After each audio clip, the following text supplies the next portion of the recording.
Good evening, ladies and gentlemen. Welcome to a special edition or special World Cup edition of San Antonio Soccer Roundtable. We decided to bring you this special episode just to give you guys our thoughts for the World Cup coming up here in the next, what is it, next week or so? Next Thursday. We're going to be picking, each one of us individually is going to be going around and picking how we think our prediction of each of the groups. Um, Todd, how are you doing tonight? I'm doing good. How are you? I'm pretty good, man. I'm pretty good. It's Saturday night. It's good to be good to see you, man. Harry, how are you doing? Doing wonderful. Had a good day. We spent some time in the pool with the kids and ready to get down and show you who's the smartest one picking the picks, and I think that'll be me. Yes. Ooh, Scott, how are you doing, my man? I'm good, brother. I'm good. Yeah, so we just want to do a little competition here. We're going to be posting a link for the site for you guys to join to do like a World Cup prediction group picks. So we're going to dive into that tonight. And I'm just sorry about the audio last night. I apologize. It was a mistake on my part for not copying over a setting. But it looks like we're good to go now. So let us know y'all's thoughts on our picks. Yeah, man. So I guess let's Let's go straight to it. We're gonna go. Each one of us is gonna go first, different group, and we'll do clockwork according to my screen. So first of all is Group A. Group A consists of the host country Russia, Saudi Arabia, Egypt, and Uruguay. Harry, I'm gonna start off with you, man. Yeah, so in the first spot, I got Egypt. I think they're gonna be Wow. surprised. I think Uruguay is probably the favorite. I got them second. I got Russia third, and I got Saudi Arabia, unfortunately, in the fourth spot. However, that first game is the key. That kickoff, if Saudi Arabia can either pull the upset or get a tie, I might be in trouble on that one. But I think Russia will have the benefit of a few home calls, we'll just say, but I don't think they got enough horses to beat the top two teams. Right. Todd, who do you got? I agree with Harry. Almost. I think Uruguay has first. Cavani and Suarez definitely, have to be the favorite in that group. Egypt with Mohamed Salah, if he is healthy and fit, they could be unstoppable. Russia third, Saudi Arabia fourth. Right on. Scott, who do you got? Yeah, so I mean, I kind of said this yesterday, but I've got actually Russia in the first spot. I don't know if Putin's going to put something in the water or, what he's going to do, but I've got them going first with Egypt in second. I agree with you, Todd, there on Salah. I've got Uruguay in third, and then Saudi Arabia finishing fourth in Group A. All right. I got Uruguay 1, Russia 2nd as being the host nation. I think, that's going to carry them on past Egypt. Egypt, I got them 3rd. Depends how Mo Salah comes back, man. Is he the same guy we see in the Premier, or does he change after that injury we saw at the final of the Champions League? I'm not sure. I think Egypt highly depends on Salah. And then 4th place, I got Saudi Arabia. I really don't see them doing much. Maybe getting a tie against Egypt, maybe, but not really. All right, that's Group A. Let's move on to Group B. Group B consists of Portugal, Spain, Morocco, and Iran. Todd, let's start off with you. Portugal first.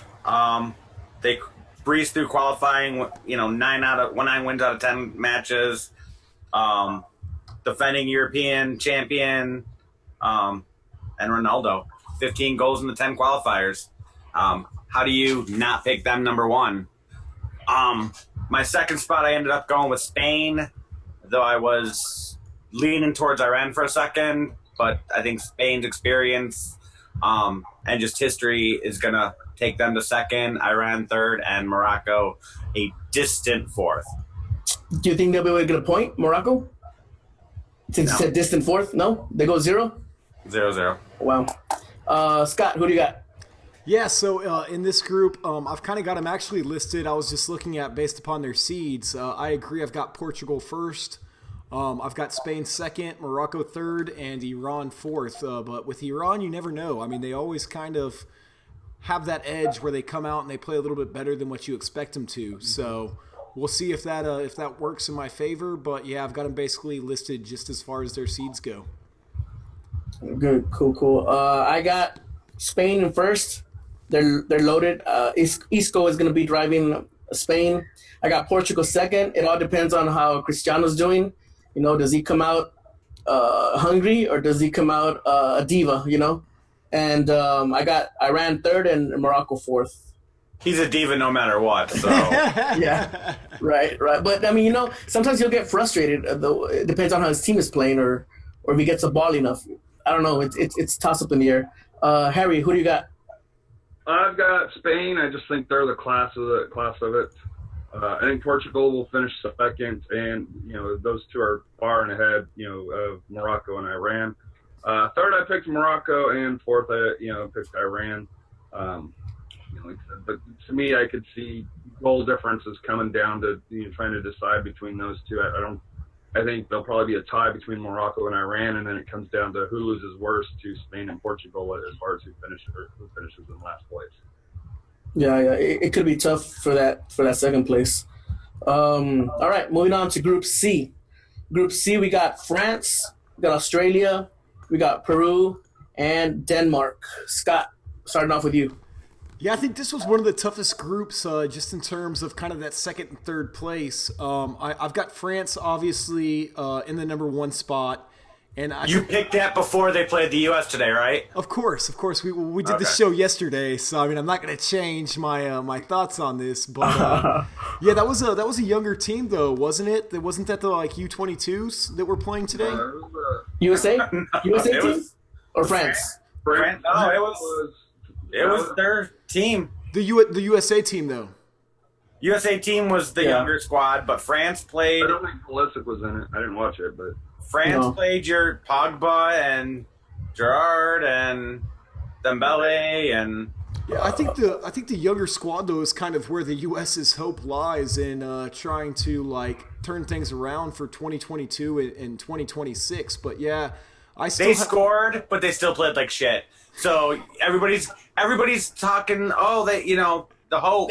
They stood toe to toe with France, man. On goal. And if France wins the World Cup, then we won the World Cup, right? Isn't that how that works? Because we beat them in one game? This is what I don't understand, is you got the critics of the U.S. that says, hey, when they try to play a more attacking style through there, they don't have the horses to do that. They have to play ugly. That's how they win. That's how Americans have won in the past. So when they win that way or tie way or get an accomplishment, like they did here, you got people that are still dogging them. They cannot win. I'm not trying to dog them. I get your point, Harry. I was just kidding. Like, at least be happy. Like, can we just be happy for a minute that we beat France They today? scored for the first time ever against France. Great. It was a great goal. But at the same time, let's not fool ourselves. They had 2 shots on goal. Yeah, that's it. It was a 1-1 draw, wasn't it? It was a 1-1 draw. So it's not like, I mean, everybody's like celebrating this like we just beat France 3-0 or something. But yeah, let's be happy we got a goal and played well against France. And like I say, I look forward to seeing the youth come up and seeing what happens in 2022 for this U.S. squad. So I will give credit where credit is due, Harry. You're absolutely right. But I will also say, for France, what did they really have to play for? Because they're out there they're out there to not get hurt. Yeah, and they're out there just get some minutes, and that's it. They may have had their 1A minus team, but they didn't have the tactics because they're not going to show anything at this point here. It's like the 4th preseason game in football. And that's you may get the win, you may get the tie, but it doesn't mean jack. It's getting the muscles loosened, getting a little bit of match fitness and. Yeah, it's great for the record for USA saying, "Hey, we tied France, we scored in France," but beyond that, it's worthless. We got to wait to see who the next coach is. The next World Cup cycle. It'll start in a month, I guess, is technically when it'll start after this one ends. One's over, but, yeah.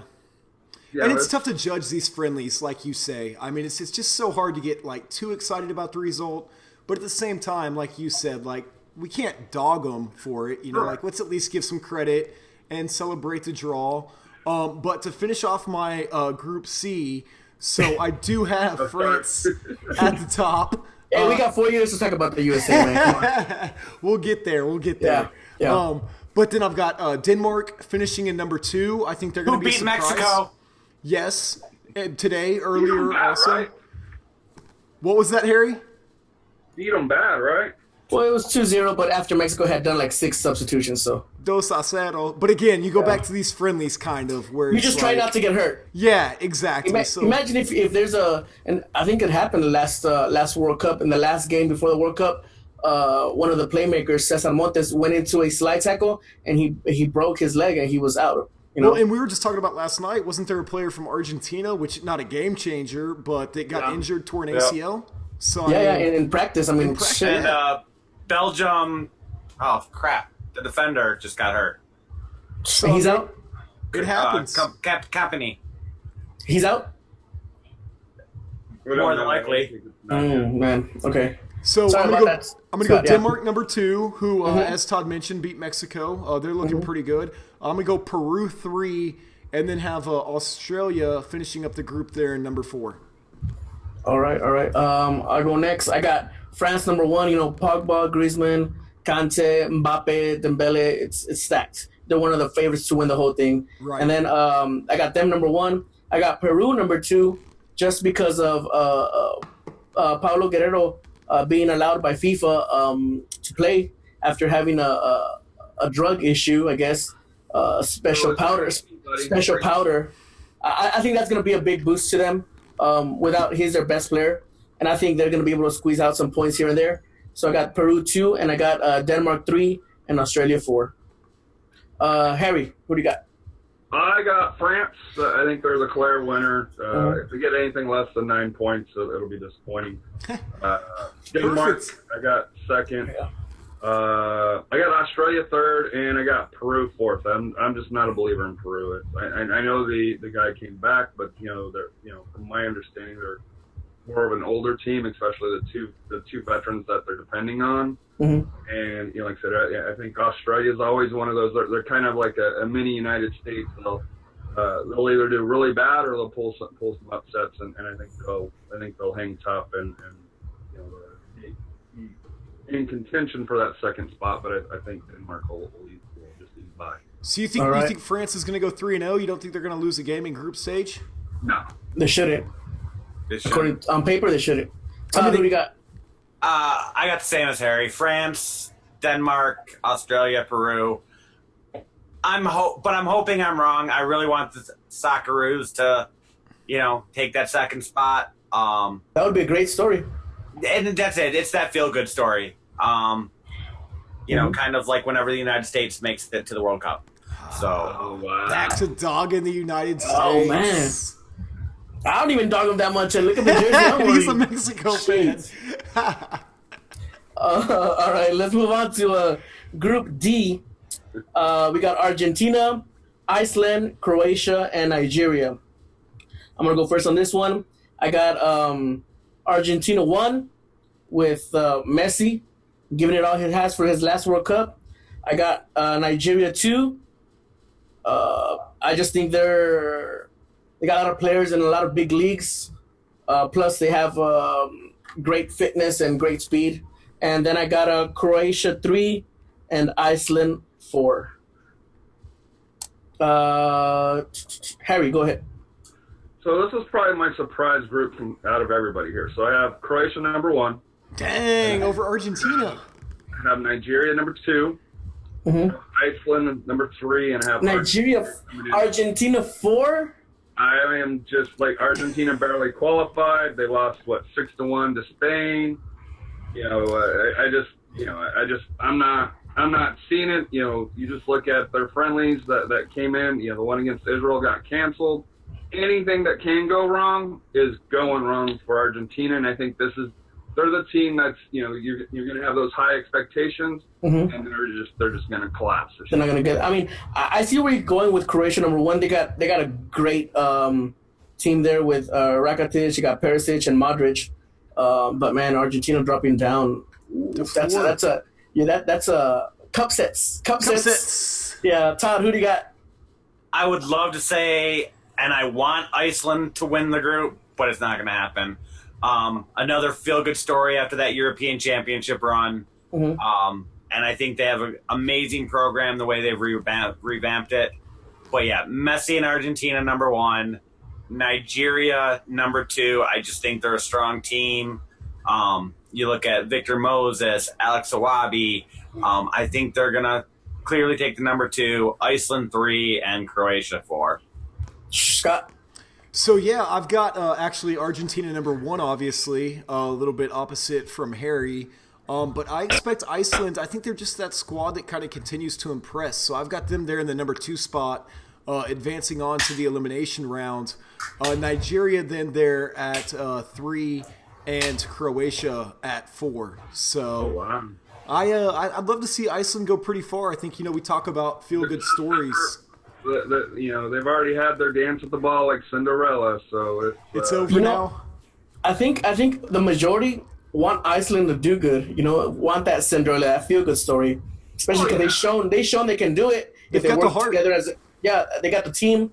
They play for each other every ball. Do they So have the talent, though? Do they really have the talent? And I know they're improving, Well, but do they have the talent? the talent to advance from the group stage is different than the talent necessary to advance to the World Cup. You know what I mean? Like, I don't expect But them. not in this group, because Croatia's a solid team. Nigeria's a They all solid are. team. Argentina. yeah. Argentina, like I said, I just got a feeling, just on how they qualify. Just there's one team always in the World Cup that always, that always disappoints, and I'm hanging my hat on Argentina, and I Right. think that right. But they're in a group where there's 3 solid teams, and any of these 3 teams, if they make the knockout rounds, you could see winning, 1 or 2 games. I don't think they're the elite level. Don't get me wrong, 1 or 2. but like I said, you could see them getting past, the initial knockout stage, and it's because of that is why I don't think, is why I don't see, I know they're a great story, and it would, I know here in the United States it would blow up huge. It would be bigger than the United States, in my opinion, just because everybody's, I think, semi-adopted them, unlike Fox's. Attempt to make Mexico America's team, but Well, so let me ask you this then, because I know it's a discussion kind of every year, but do you think Group D is the group of death? Or, I mean, who do you like? I know we've got a few groups left to get into, but you were just saying that you're impressed, and I agree with you. This is probably one of the tightest groups that's going to be hard to predict for everybody. Would you call this the group of death, Harry? it would be that D or H. Those are really the 2 tightest ones, right? Well, I wouldn't call H the group of death, though. Like, it's a tight one, but almost more because I think the talent's lower not level, there. yeah. Yeah. I I mean, don't 'cause think there is a group of death, though. There's really not one. I've heard There's F. not one group that really scares me. I've heard that's F. stacked. There's some great. You could see some great teams. It's one of the toughest groups, yes, but I have a hard time saying it's a group of death. In my opinion. I just think it's one of the more talented, like you say, just in terms of being close, like as far as talent level goes. Obviously, H is close more because of lack of talent, outside of who we'll discuss in the future. But I've heard Germany, Mexico, Sweden, South Korea. That's kind of another tough one. But just wanted to get your thoughts. Yeah, this Group D looks to me like this could be one of those groups that everything is decided into the last game. But there's a couple. I think E's like that too. Other than Brazil, like E, I think it could be anybody. That second one could be anybody. Well, let's move on to E. Let's move on to E here real quick. E, we got Brazil, Switzerland, Costa Rica, and Serbia. Harry, you go first. I got Brazil. I think they're the class of the group. Second, I got Costa Rica. I think the goaltender's the difference. Serbia third, and Switzerland fourth. But to me, 2, 3, 4, you could throw a dart at, and I don't know if you'd be wrong, but goaltending matters in the World Cup, and Costa Rica has a hell of a goaltender. Todd. Neymar, Coutinho, Firmino. Brazil's going to breeze through the group in first. I got Serbia second, Costa Rica third, and Switzerland fourth. But like Harry said, toss a dart at those three. Any of them could end up in that second spot. Scott. Yeah, so I mean, I'm with you guys obviously on the first team being Brazil. Todd, could you see them similar to France going with a perfect group stage and not losing a match? Or... Yeah, I don't think they'll lose anything. Okay. And I don't think they'll be challenged either. I would expect multiple goal wins as well. Yeah, at least with the France, I think, I got Denmark playing them pretty close in Group C. Sure. But I don't think anybody's up to Brazil level in Group E. And I could see that, so I've got Brazil number 1. I've got Costa Rica number 2. They obviously came out and performed really well in the last World Cup.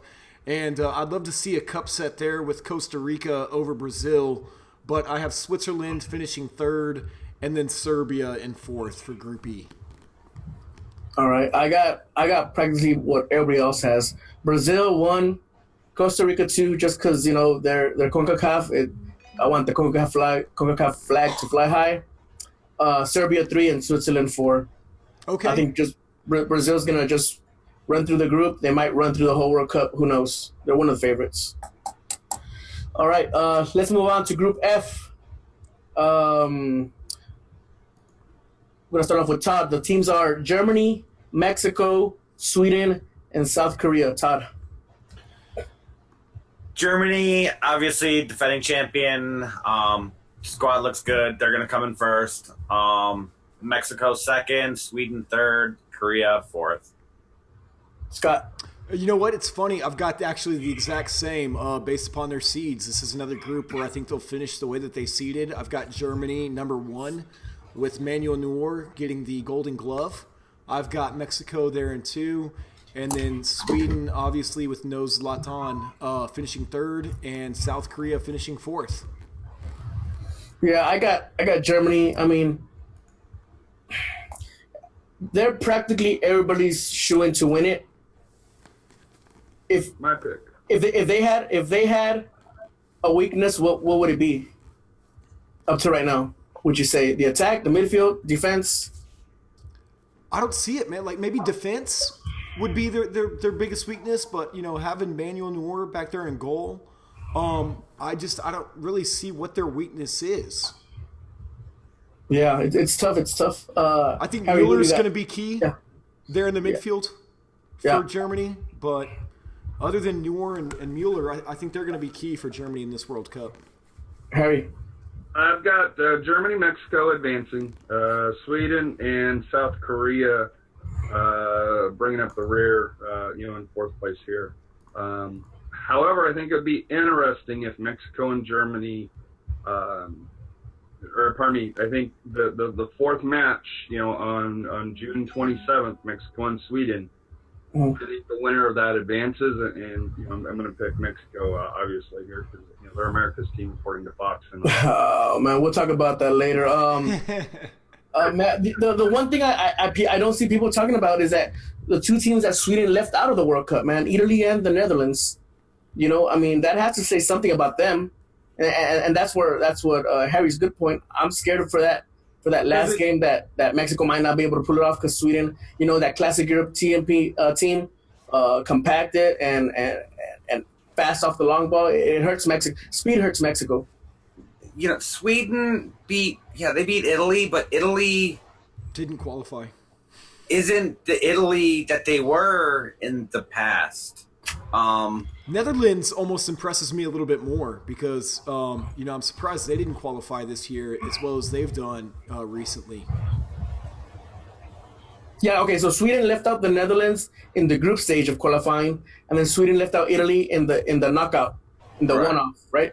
So, I mean, that has to say something. I mean, Italy has players, and I think what they need to start doing is doing a revamp of that team because they've gotten older. But, I mean, it's still Italy, and Netherlands, they also got to start doing a switch. But as much as it sucks, Mexico was the class of CONCACAF this year. I don't think they were pushed at all. I think they may have lost one, but I don't. I think when Mexico has their foot down in its go mode, and especially when the pressure's not on them, like it seems like this World Cup, there's not a lot of expectations, even from the Mexican fans.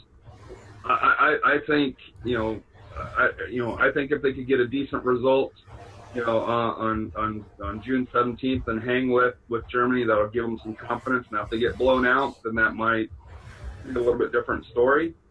But I think for one match, that they can beat Sweden, and then it seems like every World Cup, you got Brazil, Mexico, and if Brazil finishes 1, Mexico finishes 2nd, you got that in the round of 16.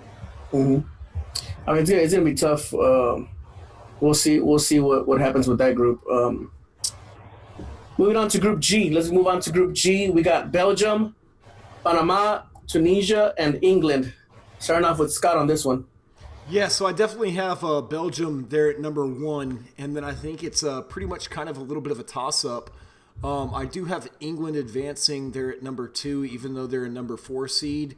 And then as far as Panama and Tunisia go, I think that could kind of go either way. So I went ahead and put Panama at 3 and Tunisia at 4. Okay, I got Belgium coming out with Hazard, Lukaku, their golden generation. They're expected to win it now. It's either now or never for them, kind of the mentality. I got England, a close number 2. They also got a good generation here with Kane, Rashford, Lingard. A lot every year or every World Cup, England has such high hopes. They put a lot of pressure. Well, not they. I think the fans put a lot of pressure on them, and it's always like they come up short. And I think this could be the year where they get to the semifinals, man. They might not be able to win it, but they'll go put a good showing out there. I got Tunisia number 3 and Panama number 4. Harry. I've got Belgium and England in that order, 1, 2, and I think they're far. I think they're going to both have at least 6 points, and then I think Belgium gets 9, and I think England gets 6. And I think Panama, Tunisia, I think it's a flip of a coin who's 3rd and 4th. I picked Panama just because they're CONCACAF. It's their first World Cup, like I said here. But I think 3rd and 4th is once again going to come down to goal difference between the top 2, because I see a tie between those 2 when they face to face. Yeah. So to me, I think this is an easy group as far as top 2, and even in the order, like I said, outside of 3 and 4, which is a flip of a coin. I don't. I understand England struggles, but they should not struggle with these teams. Todd, what do you think of England? I want to hear your thoughts on them. It's always interesting. I would love to have them finish 4th, but it's not going to happen. Why? What's your what do you got against them? I love to watch them fail. It's great. The reaction when they fail, and the superiority that their fans somehow think that they're entitled to have this run that they never get. They're still complaining about the fucking handball, 86. Yeah, The hand of God. 40 years or whatever. They're still complaining about it. If only that didn't happen. But yeah, they'll advance in the group. They'll be in 2nd. I think Belgium's the clear winner here. Personally, I think Belgium has the best starting 11 out of anybody in the competition. The problem with Belgium is after that 11, No doubt. they're done. Mm. So, and then Tunisia and Panama, does it really matter? They're not advancing. I picked Panama 3rd, Tunisia 4th, but flip a coin, throw a dart, whatever. They don't count. They count in our competition because each one in the right place is worth 1 point, and a perfect group is worth 4. So, Well, Yeah. it didn't That matter, is though. true. It's true. Is there I think Panama being their first one, they're going to play with a little more enthusiasm than Tunisia. It would be a feel-good story, but it's Panama. Who cares? Panamanians do. the whole country. Yeah, let's move. That's shit since they knocked us out. Oh. Oh, True. yeah. Let's move on to Group H. Group H, we got Poland, Senegal, Colombia, and Japan. I'm gonna take this one first. I got Colombia number one. Colombia number one. I'm not 100% convinced, but I'm hoping they can get their act together. If they don't get their act together, I could see them easily at number three. But I see Colombia number one, Japan number two. You know, they're a scrappy team. They've always been those type of teams that are never lose their formation and counterattack real quick. They're super fast. And then I got Poland three with Lewandowski. You know, everything depends on him. If he's on a good day, if he's on a bad day, it all depends on him. And then Senegal number four. Harry, who do you got? We got Colombia number one, Poland number two, Senegal number three, and I think Japan number four. But to me, just on how close these teams are, it really, I think Colombia, I think they'll get I think they'll get 7 points out of it. I think Poland, probably get 6.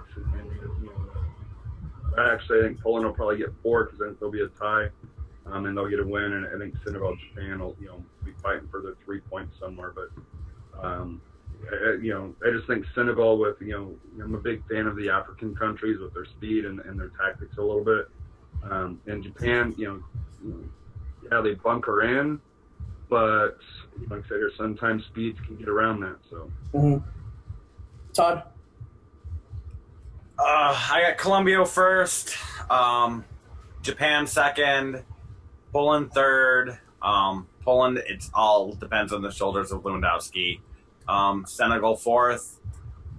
But for me, this was the hardest group to pick. Man, every match could end in a draw, and it wouldn't surprise me. Yeah. It's the most mediocre of the groups, I think. And yeah, there's not a clear number one. Scott.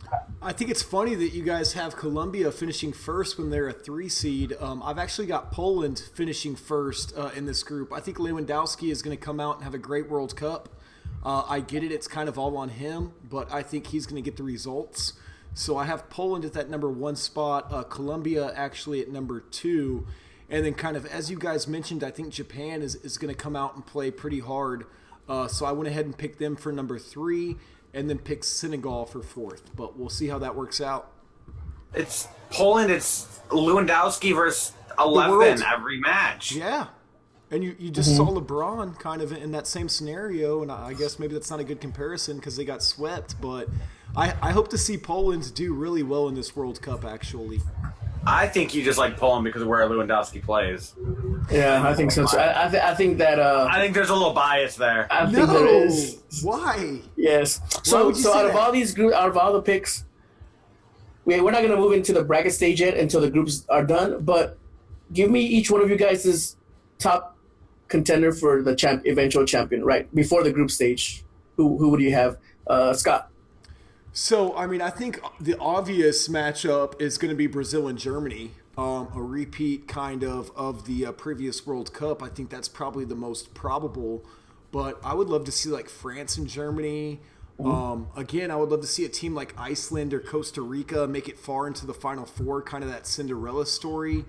But I'm kind of foreseeing a rematch from our 2014 World Cup with Germany and Brazil, and Germany lifting that trophy one more time. Todd. Rematch, Germany-Brazil. Brazil wins at this time. Though I would love to see Belgium lift that trophy. Harry. I see you shaking your head, man. Not agreeing with nobody. I got Germany and then I got France. And I think it's those two, and it's all of those two. I think they're the class of it. Brazil's a solid team, but I think if France is playing how they can play, and that's the big if with France, is they sometimes don't put it together. But to me, sometimes, Germany's hands down the best team, and depth-wise, they have everything. I know Todd mentioned, Belgium may have the best starting 11. How deep does Germany go? Sure. If Germany doesn't win it, I'll be shocked. Mm-hmm. I got the top 3. I got Germany, Brazil, and France, and I see Brazil lifting the trophy in my eyes. I think they have a great team on the field, and they got great options on the bench that they can just take one guy out and put another guy from the bench in, and he does it exactly the same thing, the same quality. They can make two teams and have deep, and those two teams can have a deep runs in the World Cup. But yeah, so these are our picks, guys. Make sure we're gonna be sharing the link for what's the website? It's poolhost.com, and we'll be posting that link. I'm gonna try and make it clickable on this episode so that you guys can just click on it. We'll also be sharing on Twitter. Yeah, and somebody explain the ways you get points. Yeah, so the way the scoring system is going to work is so you're basically ranking 1 through 4 for each group, and every team that you get right within that ranking, you get 1 point for. If you happen to get all 4 right in the group, you're going to get an additional 4 points. So technically, you could get 8 points from each group if you rank them all correctly from top to bottom. And then as we advance on to the final rounds, there will be a little bit more at stake. So in that first round, the correct points, gosh dang it, it just logged me out, will be worth 1, and then in like the 8, it'll be worth 2, and then the final the final 4 will be worth 3, and then if you pick the correct winner for the championship, it'll be worth 4. So a little bit more at stake. And this competition is within us, but we also invite everybody to make your own picks. And excluding us, we'll be giving away some sort of gifts for our listeners that end up in the top spots. Excluding us, because I'm probably gonna win it all. But I mean, I don't know what you guys are saying. There's actually I got the perfect. table stage. Yeah. And there's actually a Smack Talk page on our site. So yes, absolutely, as Jose said, we want you guys to kind of join and hashtag sit at the table. And the top finishers, we've got some prizes for, some tickets for an SAFC match, a special surprise as well that we don't want to announce yet because we haven't received it yet, but that we're going to be giving away. So definitely just log in and sign up, and let's have some fun for the World Cup. Yeah, this is a good way to track. You're just picking the group right now. Yeah. So don't go. Yeah, I think it only allows you to pick the group right now, and then once the group stage is over, then you'll be allowed to pick the knockout stages with the teams that actually make it to the knockout stages. Exactly. So I mean, this is a good way to keep track of all the games. Usually we just see the main game of the day or whatever, but since you have something to play for, you might want to be watching all the games or at least keeping track of scores via apps or via notifications and stuff like that. Well, and maybe we can even have the winner on one of our episodes because obviously if they beat us, they know more than we do, so we should be talking to them. For sure. Yeah, know more than you, Scott. Hey, I don't claim to know anything. I don't. I'm just here for the fun. I'm surprised you guys have me on this show every week. Hey, I did want to announce though too. I did just receive notification from Samba FC on their match against Atletico Katy. I know we had posted that earlier, and they were down 1-0 at halftime, but unfortunately they ended up losing 4-0. Apparently in the second half there were a few breakdowns. Katie's one of those teams that's going to capitalize, and apparently Samba FC pulled a Stindl and missed a PK. Oh, so, shout out to Stindl. Shout out to Stindl on those PKs. So they ended up losing that match 4-0. But that's still a decent result. I know well, it's not the result was they 1-0. wanted, but Atletico Katy was rolling people by 7, and that was on the road as well. So yeah, and we'll get to see him here in San Antonio in a couple weeks. So 30th, right? Yeah, I'm definitely looking forward to that match. I can't wait for that matchup here in San Antonio. I hope we can just pack the stadium out there and support the club. But that's the result that we were able to find out from Samba. And we're going to be doing our episode tomorrow still. This was just kind of a World Cup edition that we wanted to do, have a little contest, have a little fun. So we'll be live on YouTube again tomorrow at 8:30. Got a couple players lined up for some interviews. We will be posting that tomorrow on who they are. And then just kind of we want to recap the Open Cup, obviously, and talk about Sacramento, who's playing tonight against Phoenix Rising. Yeah. Todd, you want to talk about the couple of articles that you wrote out? Oh, head over to our website, www.sasoccer.org. We put up some new content over the weekend. Me and Jose got together, got a little fax, put out an article about Santos. Didn't want it to be a rehash of the press release, so it took us a little longer than some of the other sites. But you find out who our opponent is. And then we also did an article about our new signing that we'll hopefully see against Sacramento next week. So get some facts about him, get to know him. sasoccer.org.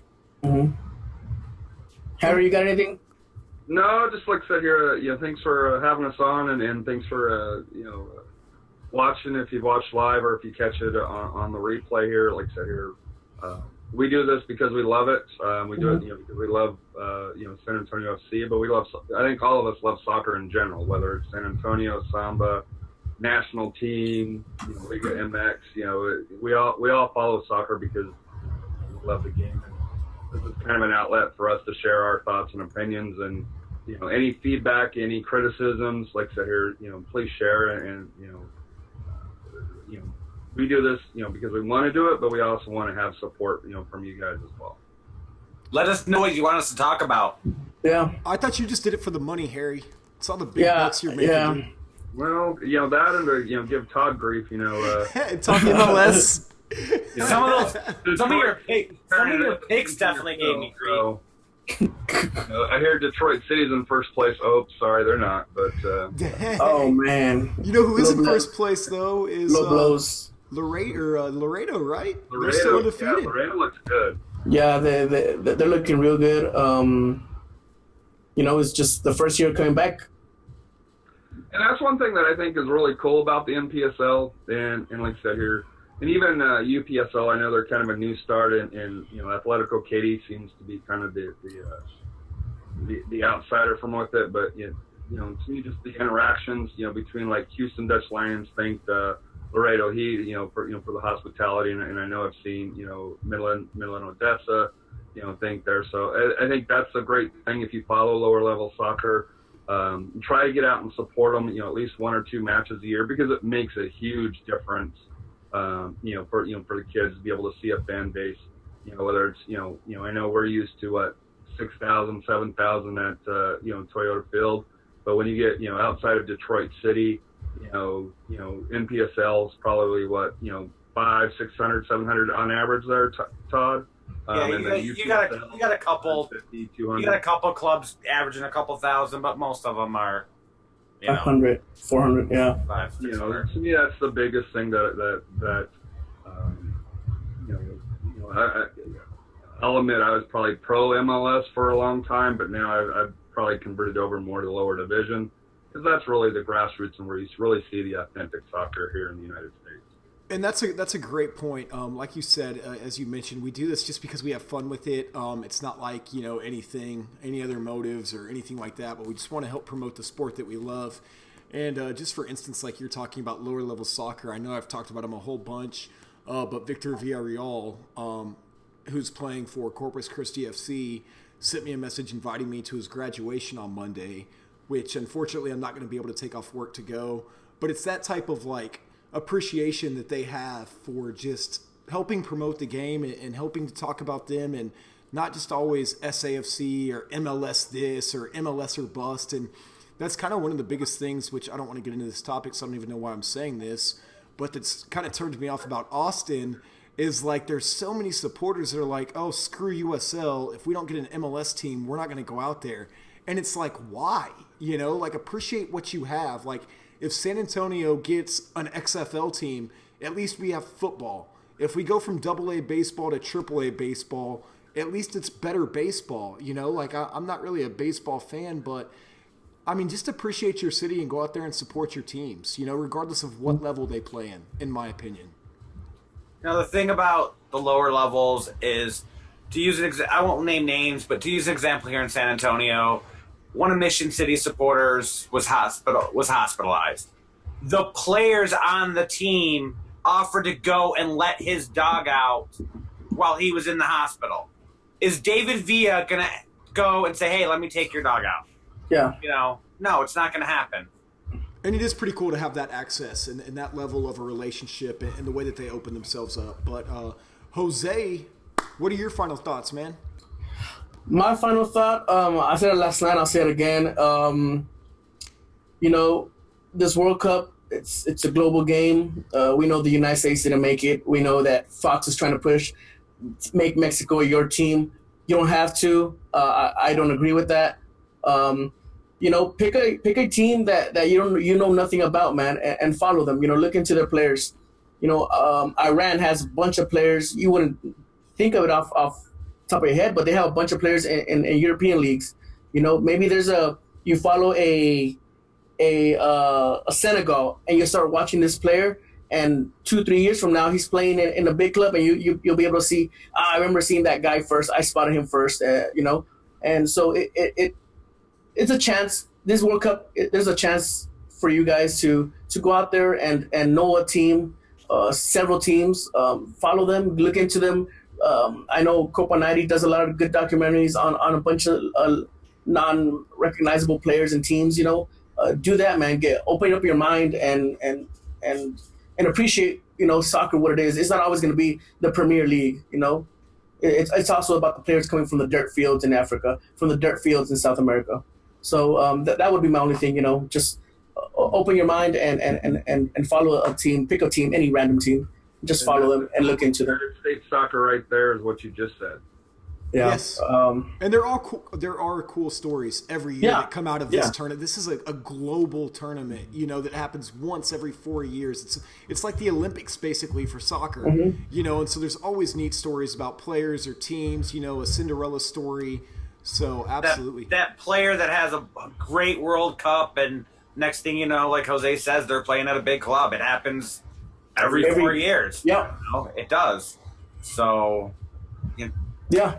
So, and I know there's some MLS players that are playing, and like I said here, it'd be awesome to kind of, whether they start or not, especially for the smaller islands. I think Panama has a few MLS players on there, so especially with the CONCACAF countries here, to me, just being able to kind of see and support the leagues that are here in North America, whether it's Mexico, Canada, United States, I think it's important, that we support it. And like I said here, with the United bid coming up, whether we win or lose, that'll be a major story. And well, hopefully Fox doesn't screw it up and overshadow the World Cup, no matter what the result is. yeah. Hey, if you're an MLS fan, just think, this could be your last time for some of these aging superstars to play in a real competition. Because when they come over here, They're just cruising It's a retirement league. Oh, man. We'll save that for another day. Another jab to the MLS by Todd. Man, all right, guys. Well, I want to thank you guys for joining us tonight. Thank you, Harry. Thank you, Todd. Thank you, Scott. On the special World Cup edition of the San Antonio Soccer Roundtable. We'll see you guys tomorrow at 8:30 for some SASC and local soccer news. All right, guys. We'll see you tomorrow. We out.